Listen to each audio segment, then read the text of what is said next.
नमस्कार मित्रांनो, आज 30 जानेवारी महात्मा गांधी यांची पुण्यतिथी। महात्मा गांधी यांनी दक्षिण आफ्रिकेमध्ये फिनिक्स आश्रम तथा टॉल्स्टॉय आश्रम स्थापन केले होते। तर भारतात आल्यानंतर कोचरब आश्रम, साबरमती आश्रम आणि सेवाग्राम आश्रम अशा 3 आश्रमांची स्थापना केली होती। रामचंद्र भाई आणि गोपाळकृष्ण गोखले यांना महात्मा गांधी आपले गुरु मानत असत। तर लिओ टॉल्स्टॉय आणि जॉन रस्किन यांचा खूप मोठा प्रभाव महात्मा गांधी यांच्यावर होता। चरखा संघ, हरिजन सेवक संघ, ग्रामोद्योग संघ आणि गो सेवा आश्रम अशा संस्था महात्मा गांधी यांनी स्थापन केलेल्या होत्या।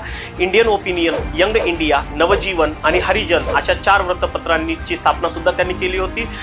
बाळकृष्ण मेहता यांना खानदेशचे गांधी असे म्हटलं जातं। तर अप्पासाहेब पटवर्धन यांना कोकणचे गांधी असं म्हणतात। विदर्भाचे गांधी बापूजी आने यांना म्हटलं जातं। तर दक्षिणेचे गांधी के कामराज, पूर्वांचलचे गांधी बाबा राघवदास, तर सरहद्द गांधी खान अब्दुल गफ्फार खान यांना म्हणतात। डॉक्टर आर्यरत्ने यांना श्रीलंकेचे गांधी, तर नेल्सन मंडेला यांना दक्षिण आफ्रिकेचे गांधी असे म्हणतात। अशाच इन्फॉर्मेटिव्ह व्हिडिओसाठी आपण स्टेप अप अकॅडमी पुणे या आमच्या चॅनलला कनेक्ट राहा। थँक्यू।